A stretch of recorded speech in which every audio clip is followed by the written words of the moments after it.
synthetic fragrances like perfumes, deodorants completely disrupt a human body's hormonal profile, messaging profile. It does feel like we're in a time where everybody is diagnosed. If you're not really feeling really connected to your body, then where the hell are you going on your map of life? Today you're going to hear a lot of things about ADHD. Things that you've never heard before. And literally, for 99% of you listening, I can guarantee that this is the first time you'll be hearing this stuff ever. In today's conversation, I speak with a naturopath that is one of the most educated people that I personally know in the world of holistic health.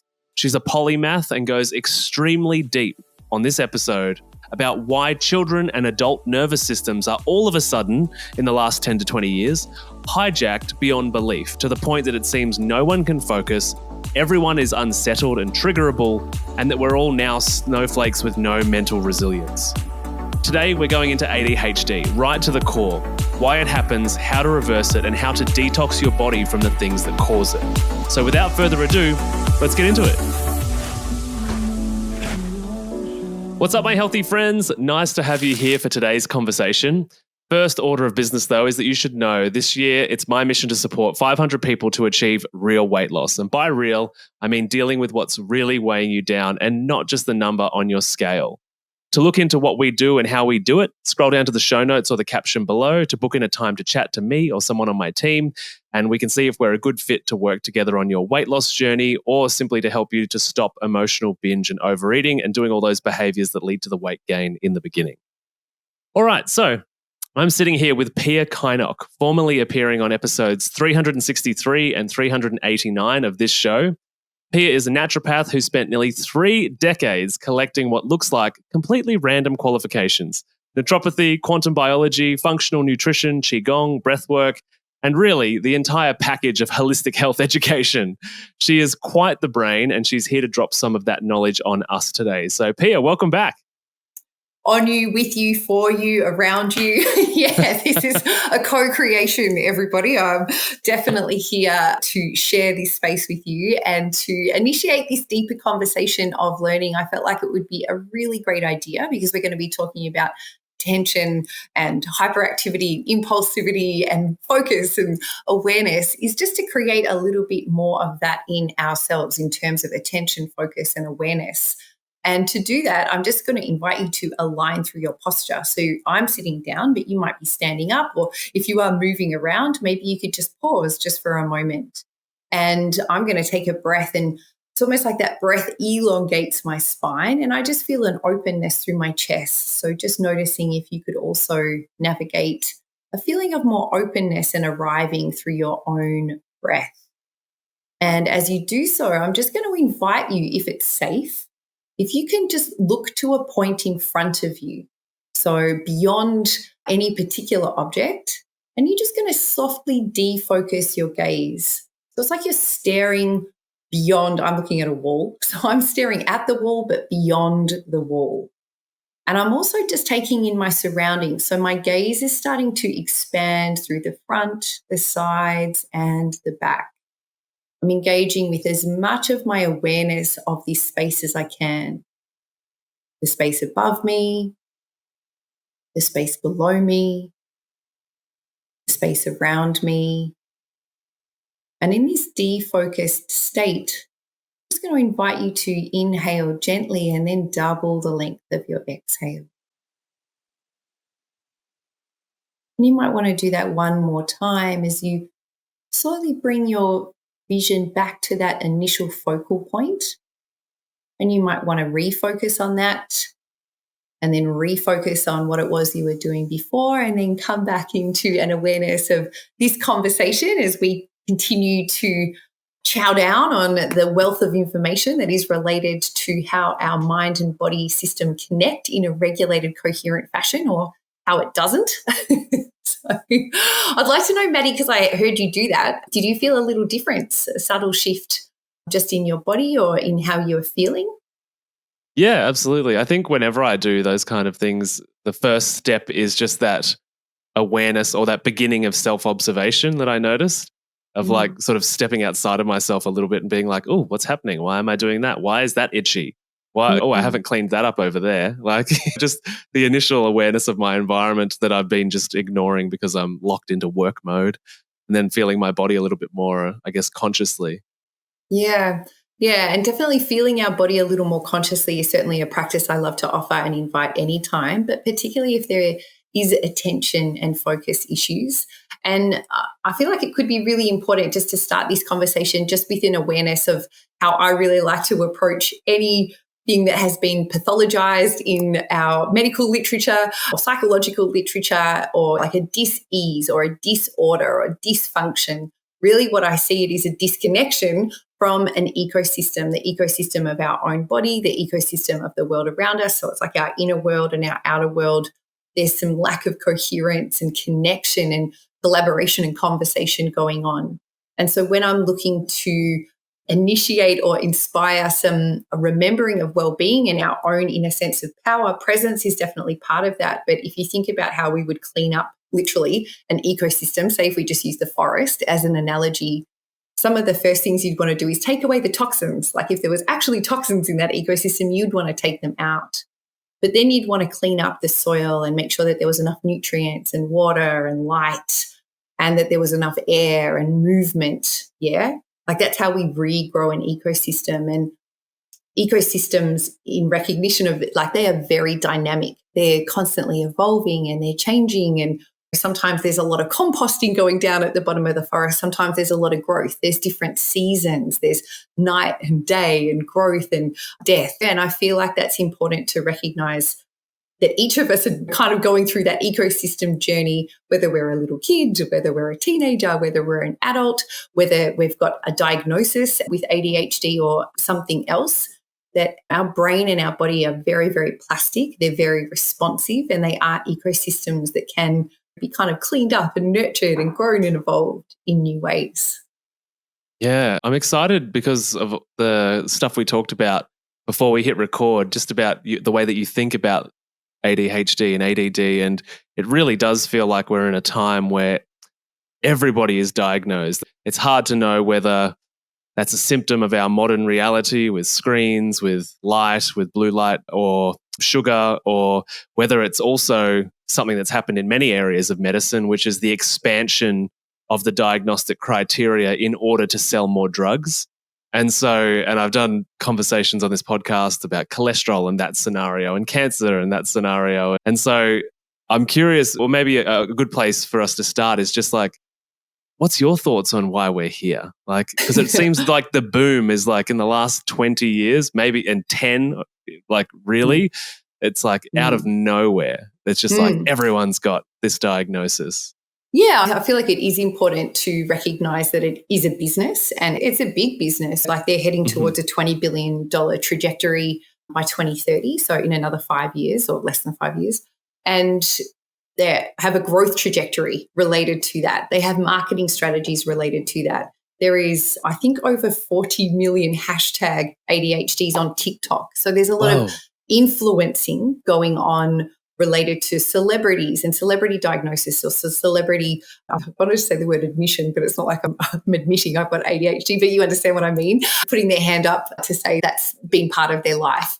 And so there can be, human beings have a very strong need to be part of a herd. And we also tend to think most like the information that surrounds us. And so if people are constantly accessing information that is basically saying, are you restless? Are you agitated? Are you feeling frustrated? Do you find it hard to focus? Are you really impulsive? You might need medication, or there might be something wrong with you. Then I feel like it can be very, very easy for people to start pathologizing themselves or thinking that something is wrong with themselves. And as we've already spoken about before, the more time people spend on screens, the less aware they are of where their body is in time and space, for one aspect. So they actually aren't present in their own mind-body system. So that makes us feel disconnected from our own roots, our own foundation. Then we're also accessing a light source, which changes all of our nervous system chemistry and the rest of the rhythms in our body. We cannot activate the same sense of coherence when we're surrounded by devices and artificial light exposure. That's definitely true. And there are many more studies coming out now related to not just artificial light exposure, but even non-native EMF exposure. So looking at electrical items, basically, and electrical networks, human-made electrical networks that impact gestational development. So when the baby's growing in the womb, if the mum has a lot of device exposure, that is actually impacting baby growth, neuronal development, and will impact potential ADHD trajectory over the course of that child's life. And we're in a sea now of Wi-Fi exposure. We are in a sea of electrosmog. We've got satellites above us and Wi-Fi towers all around us. And it can be really challenging for our human body to navigate that if we also aren't spending very much time outside or in natural light. So I would absolutely agree with everything that you said. And there's so many conversations that we could open up into, but I felt like it could be really great maybe if I shared, I wrote a list, I'll just show the people who are watching on the screen. I use my little whiteboard because I really want to bring a few things into particular focus in our conversation today, but I also just kind of want to illuminate the complexity of ADHD and why I'm not a huge fan of long-term medication. I feel like I'll just briefly speak into medication. So most medications are stimulant-based, but there's also non-stimulant-based. And what the stimulant medications are looking to do is to increase particular activities of the chemical messages of our nervous system. And what that is neglecting is that full ecosystem picture. And I feel like if medications are used with the purpose of creating new habits, new thoughts, new beliefs, new actions in a life where you're really working to restore your own ecosystem and your own harmony and your own balance, that's amazing.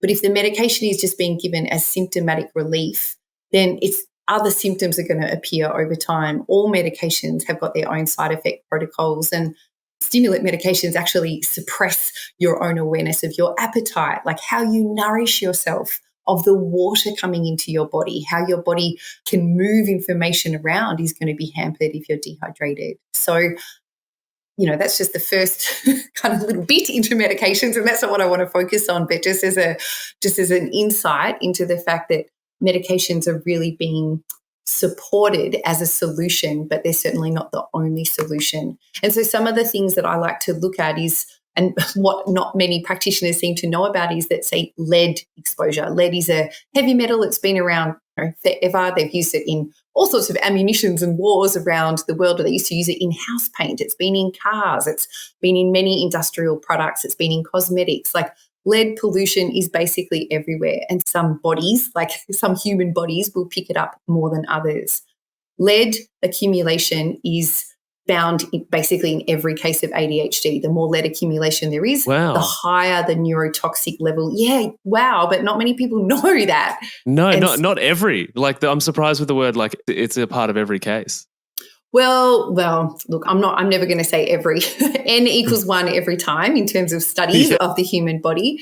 But as far as the research that I've looked at, if all of the studies for lead are correlated to ADHD symptomology, there's that, and that's it. And so there's other, and so I'll also just describe that how it can be passed down through generations as well. Obviously, the egg that created you and the egg that created me was carried by our mother, but that was also carried within her grandmother's womb. So lead exposure can come down generationally through the female lineage as much as it can come through in our own individual lived life.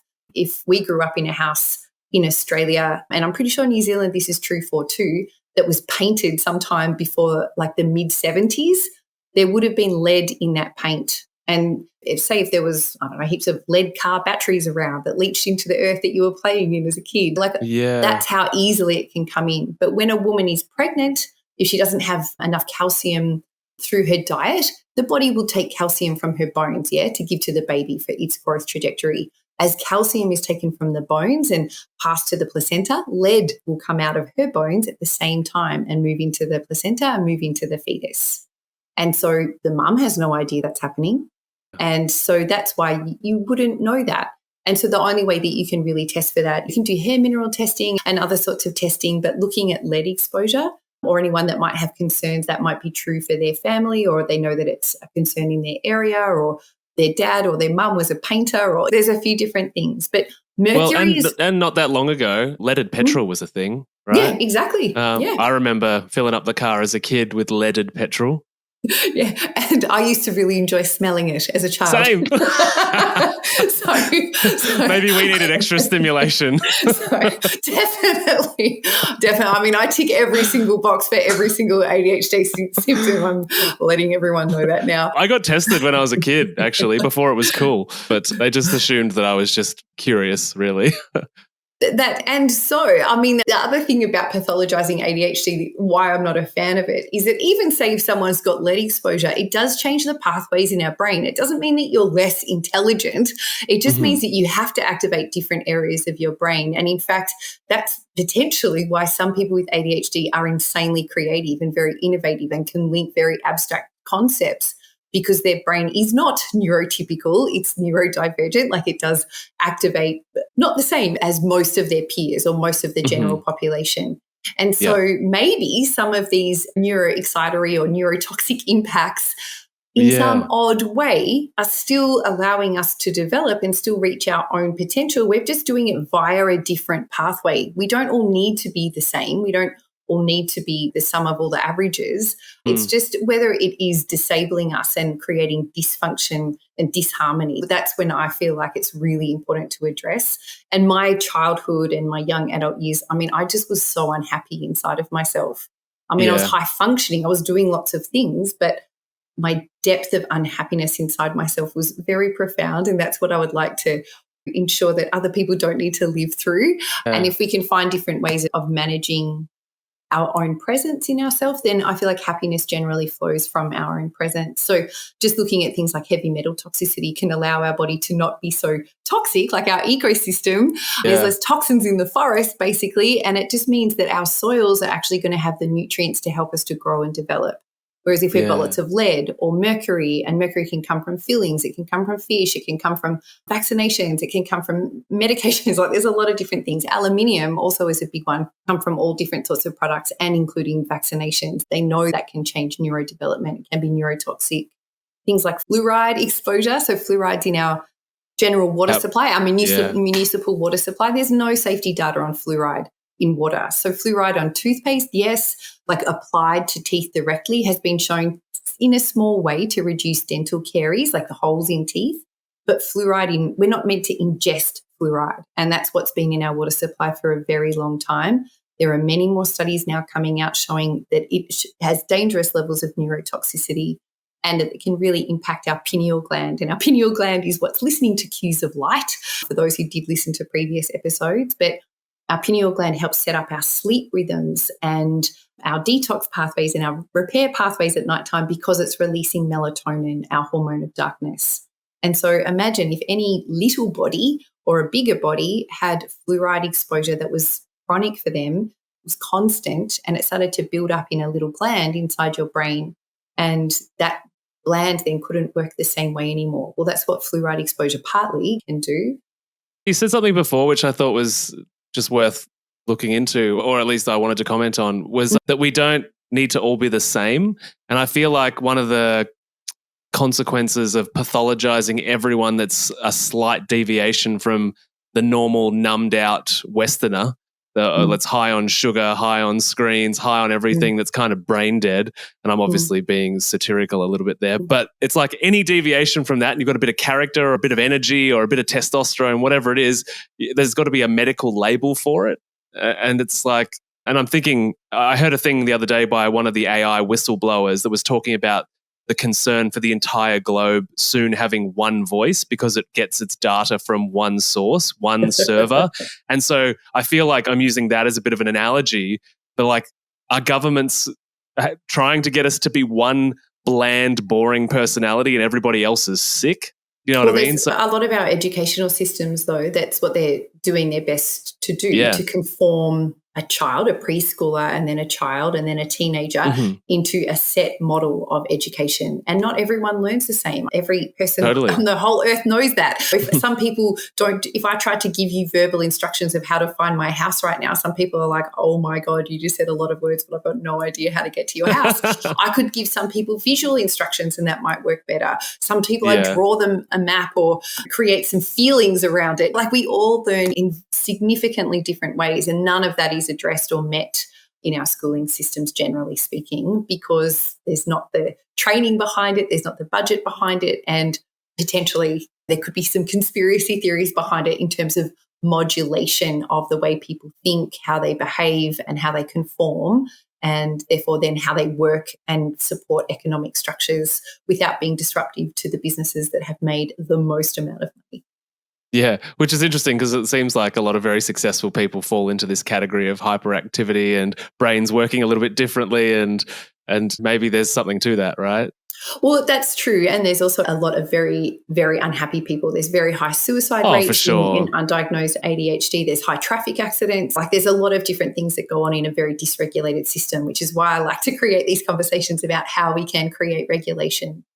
And so I just want to drop into some of the other things that I like people to know about as influencing factors before we move into some deeper conversations just around the biomechanics of the human body and development over time. Let's do it. So like I spoke about some of the exposures, like the heavy metals are huge, and the lead one particularly, I really want to stamp that into people's awareness, the fluoride as well, but also like just the plastics and endocrine disrupting chemicals. And I really want to highlight here fragrances. I have a really, really big issue in my tissues with the fact that not many people are aware that synthetic fragrances completely disrupt a human body's hormonal profile, messaging profile, its sense of safety in the world. So I'm talking about synthetic fragrances like perfumes, deodorants, in washing products, so it stays on your clothes, even when you hang out clothes that have got perfumes in it on the line. Like once you're not in a perfumed arena anymore, your sensitivity to synthetic fragrances becomes very high, I guarantee. So my sensitivity is very high, but there's fragrance candlesticks, there's fragrance candles, there's air diffusers that people plug in and have emitting fragrances all day, every day. This is toxic to the human body. It is toxic to the development of a child. I cannot highlight this enough. So fragrances are really, really, really unhelpful. If they're synthetic, they are unhelpful. Our body was not designed to work with synthetic fragrances, nor was it designed to work with synthetic colours or preservatives or synthetic flavours. So once humans started getting there and making chemicals that aren't natural and then applying them basically to the human body from skin through our air, so through all of our different sensorial passages, that started to become a problem for the body, and more chaos is signaled in the body. And it's really hard for a little body, particularly. It gets harder for adults too, but adults do learn a measure of self-control over time. But little kids, if they're in an environment that's got a lot of signaling like fragrances or plastics exposure or artificial light exposure, or maybe they've got a little bit of lead in their system as well, boom, like that's already just a lot of challenges for their little body. So if we can just take away the synthetic fragrances and start calling out companies that are using it. I recently contacted EcoStore because they purport to be very environmentally aware, but they still use synthetic perfumes in their laundry liquids and dishwashing liquids. So I emailed them and I wasn't very happy with their response, but they said that they're working on it and I left it there. But they said that your voice matters and I appreciate that. But each person, when we do use our voice, the more people that use their voice, all of a sudden it goes from a smart to a big shout. So I like bringing awareness to some of these impacts. So plastics is a really big one. I haven't used a microwave in 15 years. I do not agree with microwaves. I also view earbuds as microwaves for ears. So if a little kid is using earbuds or if an adult is using earbuds, you've got a whole lot of signaling that is basically creating microwaves through your brain. So as well as impacting melanocytes, like light receivers or electromagnetic frequency receivers that sit in your ears, like the cells of your ears. Once you lose them, you don't have them anymore. And that's, again, a problem for longevity and quality of life trajectory over time. So I already spoke about the non-native EMF, like the human-made device exposure. A lot of clients that I've looked after that are struggling with self-regulation also have a lot of smart home devices. So lights that talk to each other, or I don't know, fridges that you can set, or just different things that you can talk to via Wi-Fi. Alexa and Siri and So again, if possible, if you can minimize any of those things, basically I like to describe it. It's as if everyone just pretend that I'm over at Maddie's house right now, but I'm a really annoying little voice. And I'm like, Maddie, I'm over here. Maddie, actually I'm here. That's kind of what these little Wi-Fi devices are doing to our nervous system. Our nervous system knows that they're there. It's an invisible signal. So we're not taking any notice of it through our conscious senses, but our unconscious senses have to respond and handle that information. And if it's constant, if you can't get away from it, again, imagine if you're a little body. That's so hard. It's so exhausting, and it's exhausting for adults. And if you talk about how overwhelmed and disconnected our adult population is, well, there's some pretty easy reasons as to why. And if we can start navigating a new way of reducing some of those Wi-Fi exposures, our body just gets a little more rest. It gets a little more space to be more of itself. Yeah, in this house, we turn it all off at nighttime, but as much of it as can be is hardwired as well, so that there's less floating around the air. And I think as well, we're in the world of convenience and being able to buy Alexa and just speak to have your questions answered from the couch.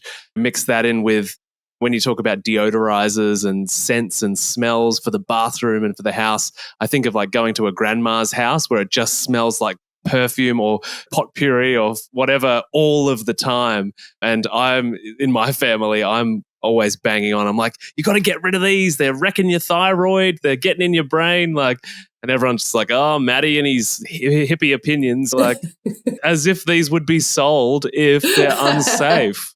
That generic view from people. What do you respond with when people say that stuff? It's like, these things wouldn't be sold if they were so dangerous. So the regulation capabilities of our governments around the world are mainly related to profits, and often the safety data is related to studies that have been engineered by the companies that are selling the products themselves. And it doesn't actually take too much research to have a look at conflict of interest. And it's something that I've looked at for many, many years. Conflict of interest drives basically our globe.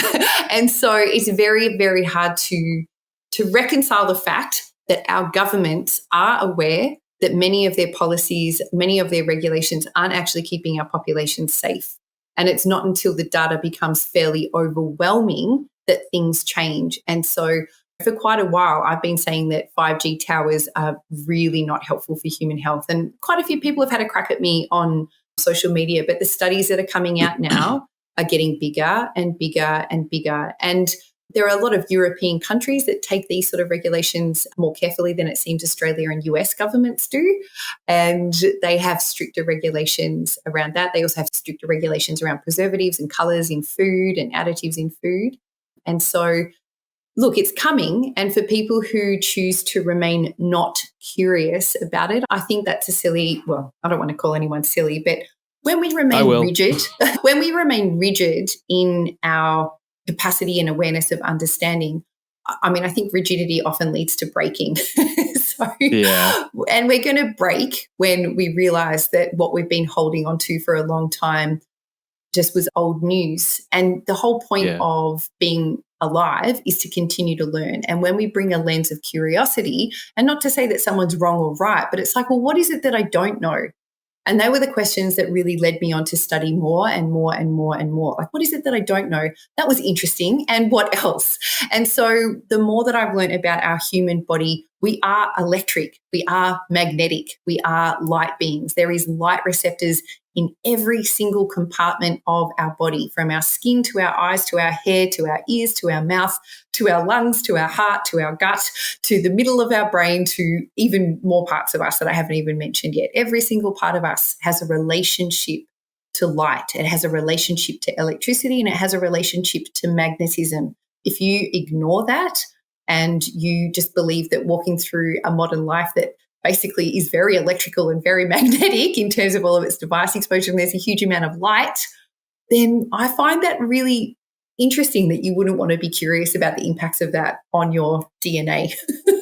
Yeah, I agree. And I think what a sort of quote or a phrase that really sums up how these companies and governments operate is, it's better to say sorry than to ask for permission. That saying is encapsulates why these things get so far down the road and why so many people have to be unwell enough to then kick up a fuss enough that's big enough and loud enough that it actually gets heard, and then policy gets changed. It's like, that's sometimes decades.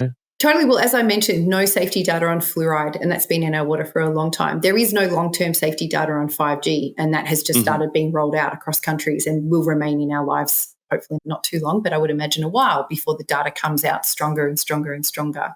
But also, what about mRNA vaccinations and the world of pain that many people are in? Someone sent me an ABC article this morning saying cancer rates in 50 and under going through the roof now. And I believe that there's relationships between this and all the things that I'm bringing up, including the last couple of points that I just mentioned.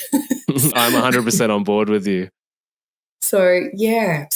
And also the stress that people are now under, I do want to talk about like the epigenetic changes. So ADHD, if we keep bringing it back to this original conversation, has what's called a high hereditability, which means that it can be passed on in families. So when I'm looking at hereditability, so genetics is one aspect, but what they know about genetics is that our environment loads the trigger of what genes are expressed. And to explain this a little more clearly to people who don't really, like they've heard the word genes, but they don't really know about it, we've got to say about 22,000 in each one of our cells. Every single one of our cells has got the same genetic code. So how do my brain cells know to be brain cells and my liver cells know to be liver cells and my heart cells know how to be liver cells? They have differentiated and they've come together to work in a coherent organization. And those cells know what they're doing. They know which bits of the gene code to read at different times. Now, there's a few things that can come and interfere with the reading of that gene code. So the gene code is basically like the protein factory that builds our house, the house of our body. We are mainly made of protein, fats, and water. Water is the structure that holds us all together. We actually are mainly made of water, but I won't talk about that right now. But these protein building blocks, they need to be given the right message to be like, right, I need more roof tiles over in apartment 1A. I need a new sink in apartment 1B. And so our body is receiving all of these different cues the whole time. When people are heavily stressed or if they have exposure to toxins, that can change what genes are read. If they've got nutrients in their body too much or too little of some nutrients, that can change what genes are read. So we've got the same gene code the whole time, but which genes are expressed across our lifetime depends basically on our environment. It also depends on stress levels related to not just physical stress like the toxins or the mechanics of our life, but emotional stress and mental stress. And now put your hand up if you've grown up in a family where there was some mental stress or emotional stress, or you didn't feel like you lived in an environment where you received all the resources that you need or the presence that you needed. If you didn't feel really seen, heard, fully valued, or where there wasn't enough time to sit down with you, or if everyone was really busy or they were always on their devices, or just no one really cared enough about what was going on for you. That's super common, yeah?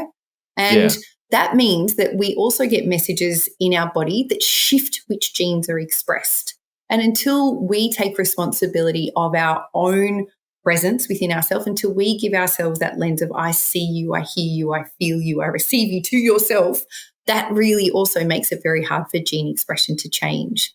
And that's why, again, I'm going to bring it back to this ecosystem conversation. If we can clear out the toxins, so if we look at helping address like what nutrients are in that ecosystem, like your own building, then we can start bringing along things to help your foundations feel like your own, to really ensure that sense of safety, connection, belonging, and presence is available to you, in you, for you, around you the whole time. That changes the expression of who you are. You feel safe to create. You feel safe to innovate. You're not just erratic and making rash decisions and unable to really focus on things that fill up your cup. You don't really know what you're doing if you don't feel safe. Like you are kind of running around and you're reacting to life rather than responding and co-creating with it.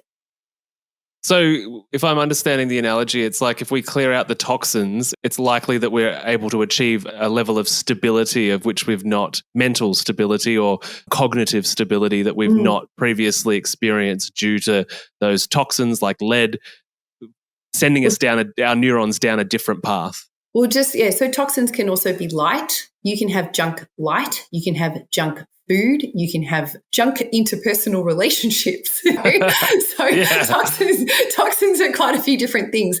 And also I like to bring in here, like human bodies are rhythmic. Everything in our body is rhythmic, like our heartbeat, our brain waves, like everything in our body is actually waves and we work to all these different rhythms.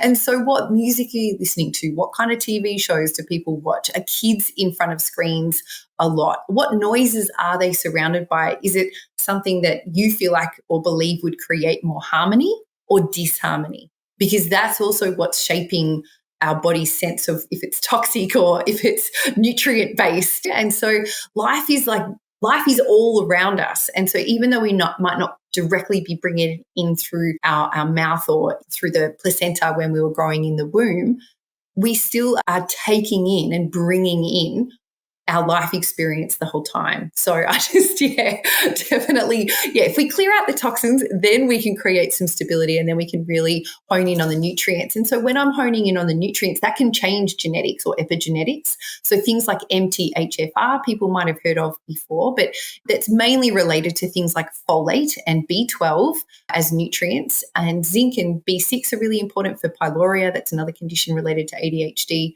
Iron metabolism is vital for all of the different factors related to neurotransmitter synthesis and bone growth and a whole lot of things related to ADHD and inability to sit still as well.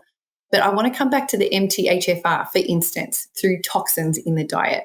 So folate, synthetic folate or folic acid, sometimes it's called, is now added to our food chain. It's a little bit like fluoride was added to our water.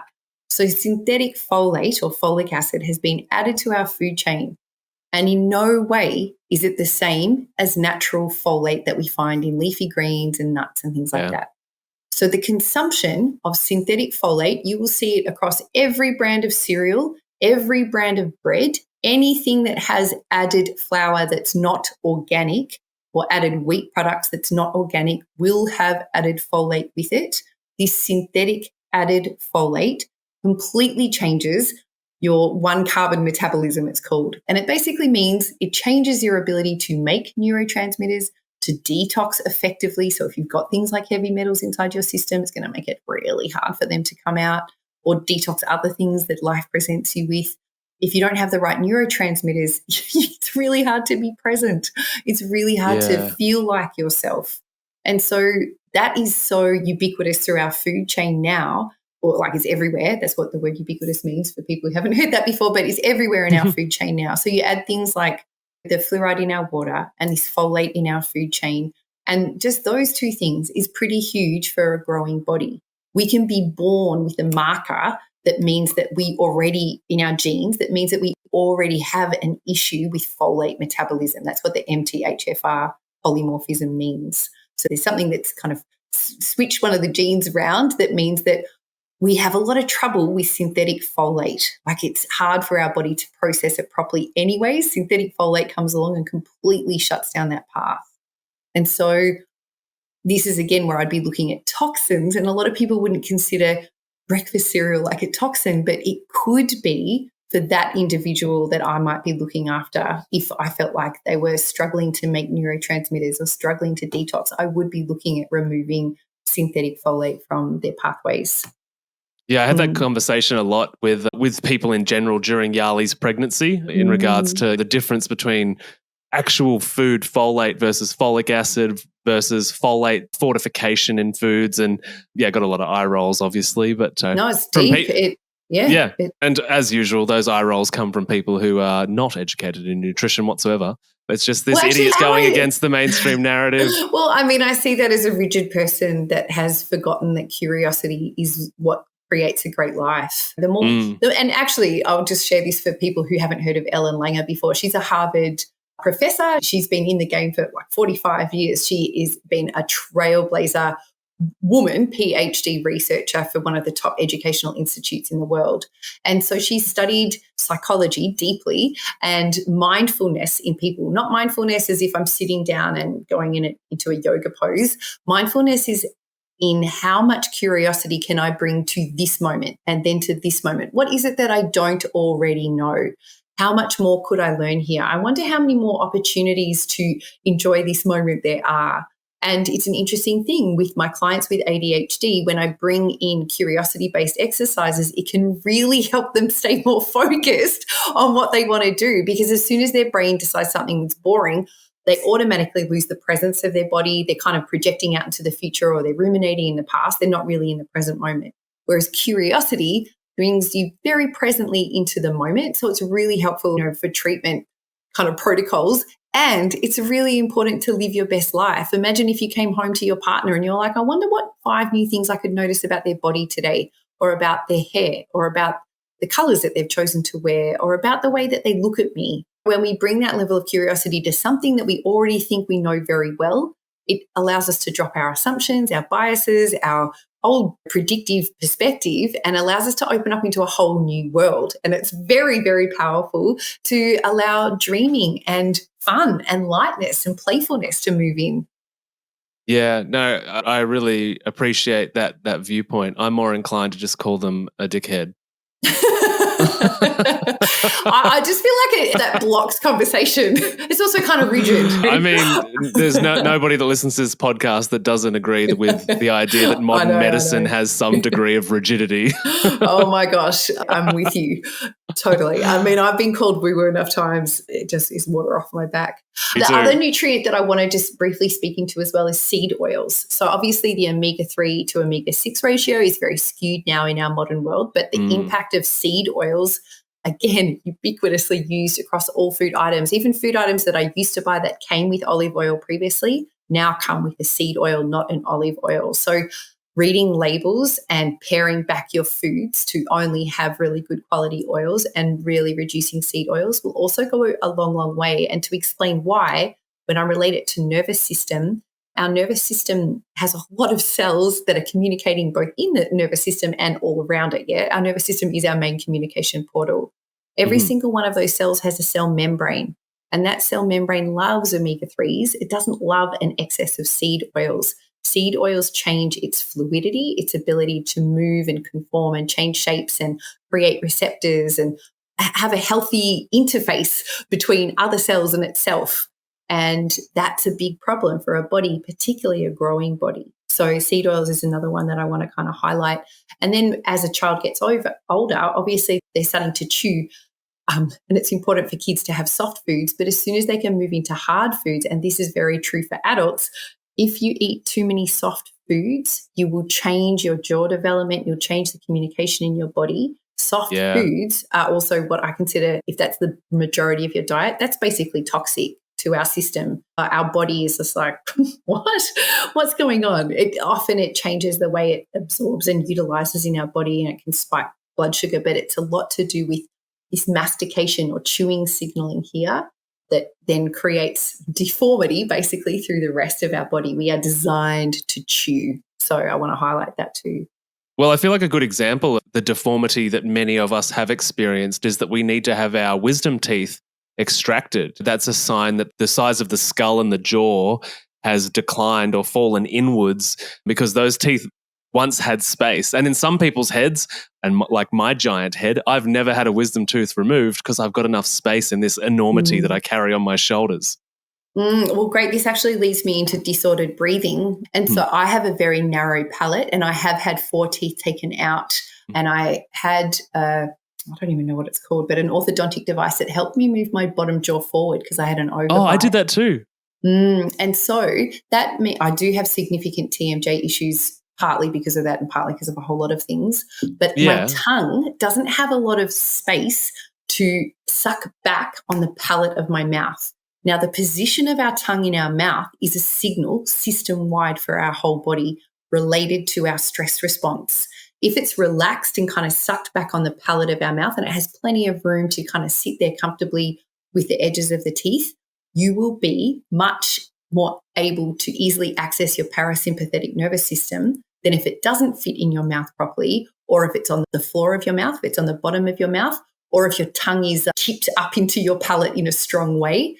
They are all stress activation signals. So our tongue position and what's happening in our mouth is actually setting off the rest of our system. Our brain actually has a whole lot of real estate prescribed to our tongue. Like our tongue's very, very important for where our body understands where it is in time and space, how safe it is, how it's communicating literally to our internal world and external world. And if you think about our mouth, it's the portal into the rest of our body, And this is also related to breathing.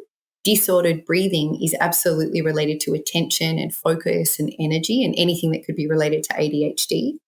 If kids or adults are breathing through their mouth preferentially and not their nose, they are going to have issues with all of those signs and symptoms. If they are breathing through their nose, so I've got a deviated septum, I've also got little nostrils. So these are the things I would look at for a child now. Do you know what I mean? I would look at, you can get special like OTs, like occupational therapists or neuroanatomy functional kind of therapists that help expand palate regions now for little kids, but also making sure that the breathing is working really well. So reducing allergies, making sure airflow is really good, sleep is really good. Circadian biology has so much to do with how we sleep.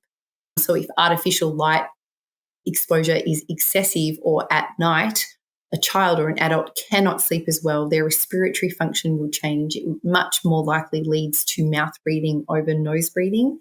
And then your whole body will be in a sympathetic or stress response state that makes it very hard to heal, repair, develop, grow, and evolve. It will keep people more rigid, less curious, and acting more like assholes. I tell you what, I'm in a situation where I'm lucky that I work in this world and I'm very curious as well. And so, but as you're talking, in the back of my mind, I'm like, yes, we're doing that with Gabriel. Yes, we're doing that with Gabriel. Yes, we're doing that with Gabriel. So I'm like over here being like, we're on the right path. This kid's got some hope of us not messing him up too much.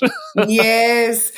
And so then the next things that I think that we can unpack a little bit more now is this retained primitive reflexes that we see in ADHD that not a lot of people know about. So we can talk about primitive reflexes, and I like to talk also about cervical or neck instability. This can also be a big thing it could happen in utero, but say if the birth was traumatic or I don't know, lots of different things can happen through childhood where there might have been a little injury to the neck. If that's not picked up early, just a little bit of dysfunction through the upper regions of the neck can really change the communication through the back of our brain stem. And I really want to highlight the back of our brain stem. So if you're listening to this and you feel like it, if you just kind of cup your hand around the back of your head, where the top of your spine basically meets your skull, in that section of your brain, there is so much signaling from the whole rest of your body, basically, comes up through the back of your brainstem, and even signaling through your mouth, your nose, your ears will also travel and traverse through the back of your brainstem. It's just our eyes that have some special functions that go directly into the middle of our brain. So this feels nice. It does feel so supportive, doesn't it, to hold the back of our brainstem? I haven't even let go of mine yet. I know. I'm kind of leaning my head back a little bit as I'm talking.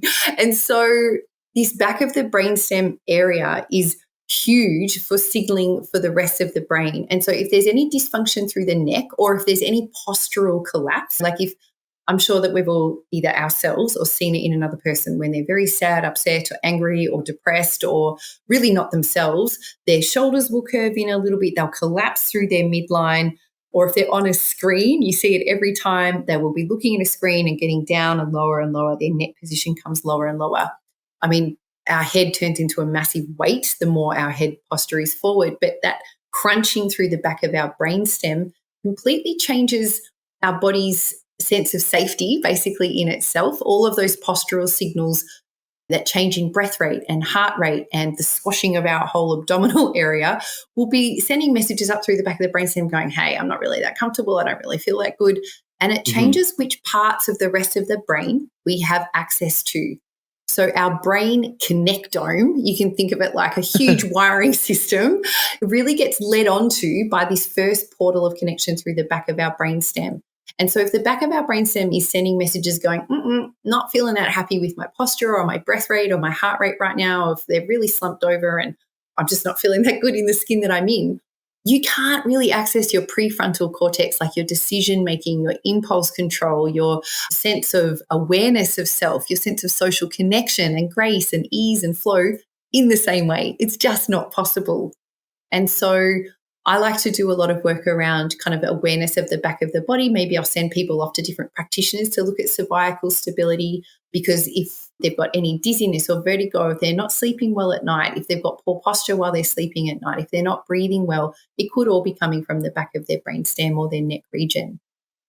Did that make sense? Interesting. Yeah, that made so much sense. And it's funny too, because as I've referenced, we've got a little bub here at the minute, and obviously head stability, neck Mhm. stability is huge. We're always managing that and putting it in positions to be able to practice that kind of strength and postural sort of practice. And so, yeah, it's just interesting to hear you talk about this and think, oh, I'm actually managing someone's posture all the time. Yes, and we're managing our own posture all the time. So when I'm working with these concepts, I've kind of now settled onto, I really like looking at, I'm just going to call them pillars because sometimes I don't know how to classify the work that I do or the way that my brain works. And so I kind of like looking at bio-light. So we've spoken about light a little bit, but then I like looking at biomechanics, and that's what we can talk about now. I like looking at the biochemistry, like the nutrient profile. Like if someone doesn't have enough tryptophan, they're not going to be able to make enough or phenylalanine or tyrosine. They cannot make the main neurotransmitters that help them feel good and have focus and concentration, let alone the omega-3 ratios and all the other stuff. Then I like to look at the bioelectrics of someone, the biofield awareness of someone, and then the biowater of someone. And when it comes to the biomechanics, it's like your body is like the moving map of where your mind knows it is. And so if you're not really feeling really connected to your body, then where the hell are you going on your map of life? Like, this is why a lot of little kids, a lot of the ADHD signs and symptoms, they're really showing a body that doesn't feel very safe in time and Mm. space. And so it might be their fascia is really tight or really rigid. Even from in utero, we're receiving signals from the mum for our fascia development with her heartbeat, her tone of voice, her sense of safety in her body. All of the different things that happen in that maternal fetal diet can kind of set up our body for whether it thinks it's coming out into an environment that's stressed or safe. And so our fascia is what's called piezoelectric, like it literally conducts signals and helps create energy in our system through pressure and stretch and movement. And so babies are obviously doing that from the time of birth in small, subtle ways initially, but then they're doing it more and more and more over time. So they're going to be learning more about their interoception, like what's happening inside their bodies, their proprioception, like where they are in time and space, like what their joints and the rest of their bodies are doing, and sensory motor integration. And so this is where I want to talk about the primitive reflexes. It's like the body's original neural software. So it starts Mhm. developing in the womb. The brain and the skin divide from the same cell lineage in embryonic states. And so our skin is really, really important over the course of our life. And I'm a skin therapist also. And I really love to highlight to people who are feeling really stressed how much a little skincare, a little touch, massage for babies, it's really important. For kids, it's really important. For adults, it's really important. Touch really does signal a lot to our body when it feels safe in that touch. So reorganizing a safe sense of touch can be really, really powerful. But the original neural software that develops in the womb is designed to help the baby leave the womb space and already know how to do things like suckle, or to know to look for, like they'd be kind of moving their head around and moving their lips around looking for a nipple. So that's pre-programmed into their nervous system. That already starts developing. That's like common field knowledge, basically, that our genetic DNA blueprint has inside of it. And so there's a few other early developmental things that will already be happening from birth onwards, or it starts growing in utero onwards. They are meant to kind of leave the baby and become more integrated and develop into more highly skilled kind of techniques. They don't stay forever. They have to mature. That's basically what I'm trying to say. So when a primitive reflex integrates, it's making way for the new intentional movement patterns. So we're moving more from the back of our brainstem, like that's, you can call it the more primitive. It's not necessarily primitive, but it's just accessing our mind body moving map.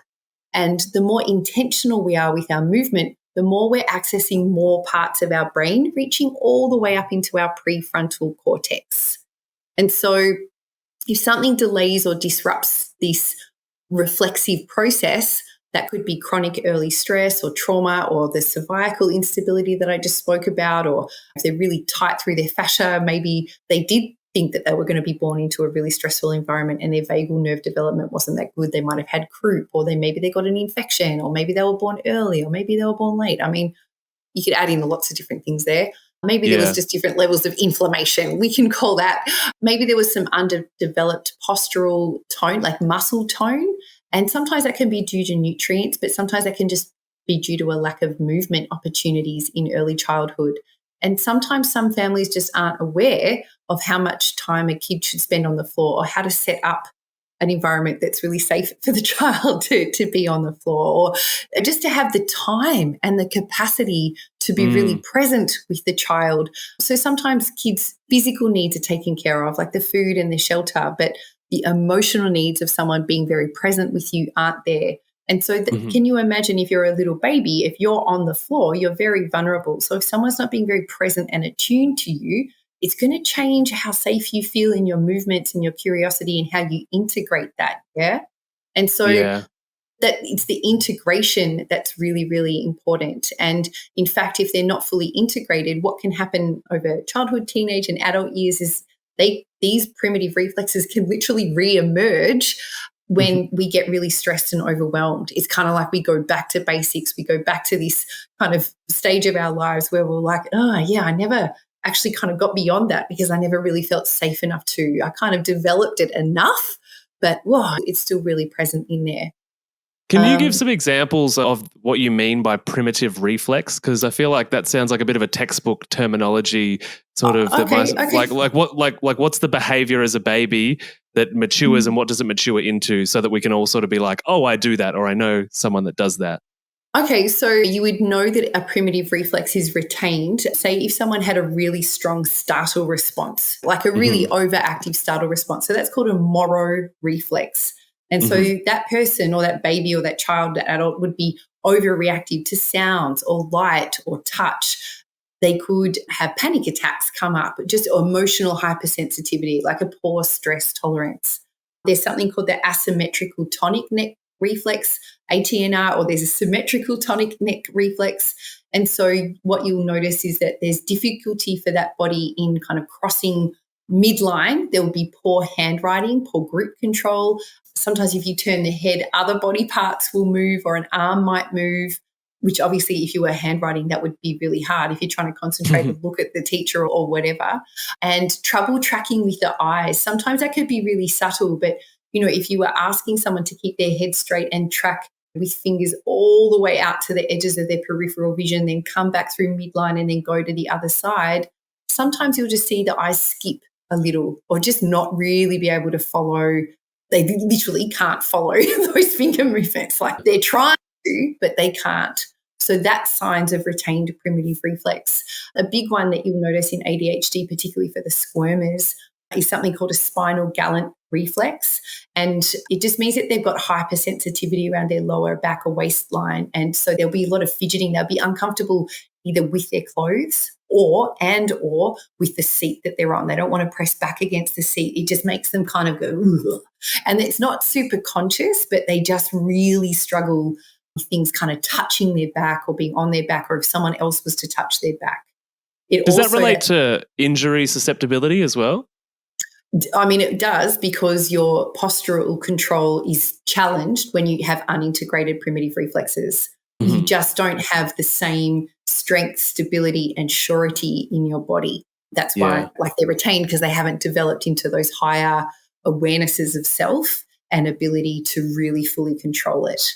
And bedwetting beyond a typical age is also related to that spinal gallant reflex. And if you talk to a lot of people who've had ADHD or ADHD-like symptoms, signs and symptoms, bedwetting is pretty common up until older ages. I mean, I don't know how old I was when I stopped, but I definitely was wetting the bed beyond kind of 5. Like I would have been, I reckon, going up to 9, and it was very stressful. Like I got into a lot of trouble for it. And I mean, these unintegrated, again, I tick all of the boxes for all these things. I also just want to let people know that I have completely transformed my being, my life, no longer wet the bed. Yeah, I no longer wet the bed, which obviously I get invited more places these days. So,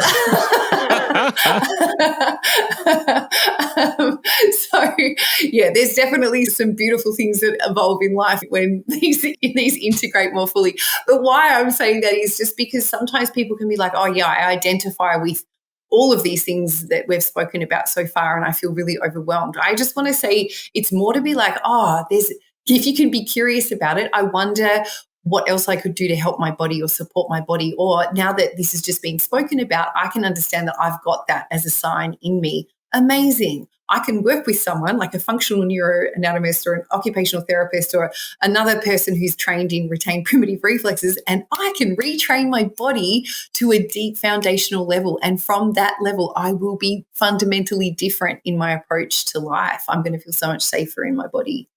There's the palmar grasp reflex as well. You know, when I'm sure you have this with your baby at the moment, Maddie, but when you hold out a finger, they'll really grab onto it, and they can grab pretty hard, or hair really, even. Yeah, pulls Yarly's hair, tries to rip her nipple off. That happens. Yeah. And I'm just in here working, and I hear this scream, and it's like, he just tried to rip my nipple off. But he really stabilized emotionally and physically when he's got hold of your finger. Yes. Yes. I mean, this is partly like nature intended for all of these processes. Like there's a reason behind every single one of these. And obviously when parents or a parent has the capacity, and I'm not judging anyone for not having the capacity. You might have been born with all of these things yourself, and then you've had children, and then you're like, whoa, I can't even feed myself properly or have a shower, let alone do all these other things.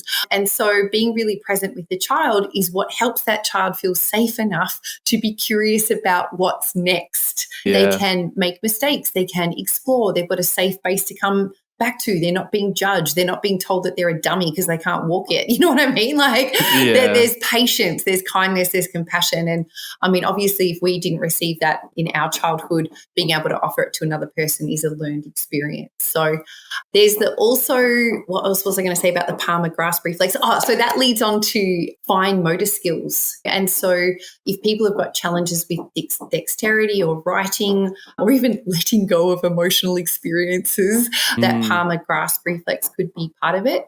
And the last one I'll mention is the tonic labyrinth reflex. So that's when poor balance, clumsiness, also motion sickness. You often hear about ADHD signs and symptoms being related to motion sickness. People can have it quite severely. That can also be related to that other condition I mentioned very briefly, pylorrhea, B6 and zinc deficiency or imbalances.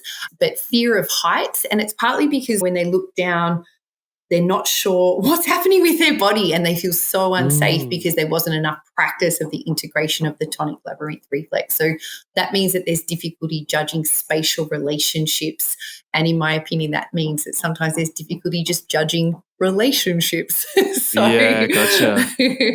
So all of that just means that there's going to be much more difficulty with sustained attention. There's emotion lability, like when you're quick to cry or quick to rage, you're just quick to lose it. There's that poor impulse control. Maybe there's shifts in speech or language. It might be too fast. It might be too slow. There's anxiety in busy or loud environments or complete meltdowns in those environments, poor coordination, poor clumsiness. And so the brainstem is where these primitive reflexes lie, which is why I like to talk about cervical instability, posture and breath. When we're really aligned through our posture and when all of our abdominal organs have got literally room to move, that changes signaling through the back of the brainstem. And that's really, really helpful as an adult or a teen or a young child, just to really support those feelings of safety and to help the expressions of those reflective circuits that don't require conscious input. Yeah, that's like talking to you. Every time I talk to you, I just want to pause my life and go and sign up for 43 different education courses and degrees, basically. I love just how deep your knowledge is and the eloquent way that you speak about it, because I find it inspiring. And I need to learn more. I want to know about this. There's stuff I don't know. Oh my God. If you want to know more about what you don't know, talk to Pia. I mean, I can't remember what you said at the beginning, but I did have a little giggle. She's learned so many different things that none of it made sense. And so, I mean, I was offered a lot of judgment sometimes when I was studying things. People would ask me, why on earth are you doing that? What has that got to do with anything? And I'd be like, I don't know. I just really need to know it. And I try not to blow people's minds too much. There's so many different ways we could have taken this conversation today. Totally. I really wanted to I wanted to talk about light signaling inside cells, but I was like, you know what? We've got to start somewhere. Why don't we just start with some of the biggest stuff? So because you're amazing, and obviously I think you're awesome, and everybody else listening does, and the other podcasts we've done are totally worth listening to, so everybody should go and listen to those next. But where can anybody that's listening find you on the internet? Go to www.Kynoch, PIAKYNOCH.com, or just find me on Instagram at Pia the Spiritual Naturopath. Ask me questions, send me feedback. I love it. If you want me to talk about a particular topic, I will. And I will be running another ADHD class pretty soon. And I'm currently working on building a practitioner training. You might like to join that, Maddie. Yeah, maybe. So that's exciting in my life. Yeah, amazing. And to round out, as we normally do, what is one piece of health information that you wish more people knew about? You are the ecosystem, and you are the one that can build the forest or the tree or the flower or the sky or the waters that help you grow your best life, for sure. Oh, I love that. I want to like some kind of applause. That was amazing. Well, thanks so much for being here. Thanks for sharing your wisdom and knowledge with everybody. And yeah, I'm sure plenty of people will reach out. And of course, we'll do another one soon. Amazing, Maddie. Thanks, everybody. Thanks. Bye.